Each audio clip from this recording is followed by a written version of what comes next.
Magandang araw sa inyo. Panibagong araw na naman ng kwento at aral mula sa puso. Sa bawat pintig ng puso may kwento naghihintay na marinig. Mga kwento ng pag-ibig, saya, lungkot at pag-asa.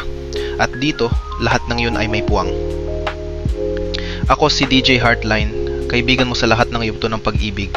Sa ating munting tambayan, pwede kang tumawa, umiyak, kiligin at matuto mula sa mga kwento at payong mula sa puso. Kaya samahan mo ako ngayon. Buksan natin ang panibagong pahina ng kwento. Dahil dito, sa bawat tibok ng puso mo, may tinig na handang makinig. DJ Heartline. Puso mo, kwento ko. Noong 2019, alas 10 na ng gabi at malakas ang ulan. Galing sa overtime si Carla, pagod, gutom, at halos mawalan na ng pasensya sa mabagal na internet habang nagbubook ng Grab. Nang dumating ang sasakyan, bumungad sa kanya ang isang lalaking may magaan ng ngiti, si Ryan. Habang binabaybay nila ang EDSA na parang ilog ng pulang ilaw ng brake lights, napilitan silang mag-usap para mawala ang inip. Nagsimula sa simpleng tanong na, "Ma'am, saan po kayo galing?" Hanggang sa nauwi sa mas personal.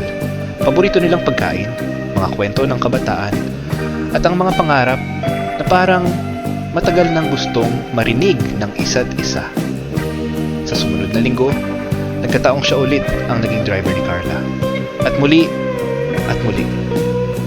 hanggang sa naging lihim na inaabangan ni Carla ang eksaktong oras na duty ni Ryan para siya ang makuha sa booking. Sa bawat biyahe, unti-unting nabubura ang linya ng pasahero at driver. Makalipas ang 3 buwan, inimbitahan siya ni Ryan na kumain sa isang maliit na karinderya sa kanto. Doon, habang kumakain ng tapsilog at umuusok ang kape sa tasa, nilakasan na ni Ryan ang loob niya. "Carla, gusto kitang ligawan."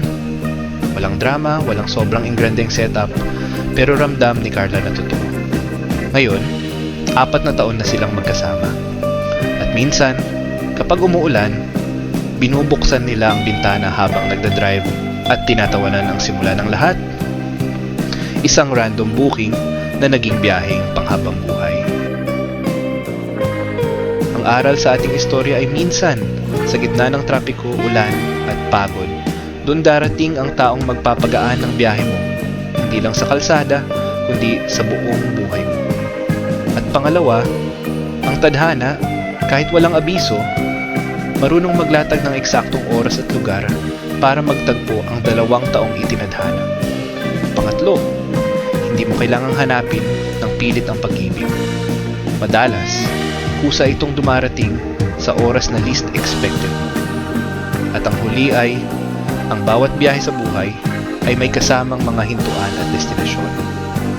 At minsan, ang pasahero o driver na makikilala mo ay magiging parte na ng buhay mo habang buhay.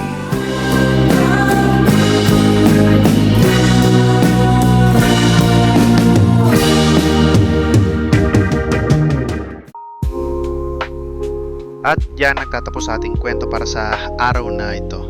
Kung nagustuhan mo ang ating usapan at gusto mo pang makinig ng kwento at payo mula sa puso, huwag kalimutang mag-like, mag-follow at mag-subscribe. I-click na rin ang bell icon para lagi kang updated sa mga bagong kwento. Maraming salamat sa pakikinig at sa pagtambay dito sa ating kwentuhan.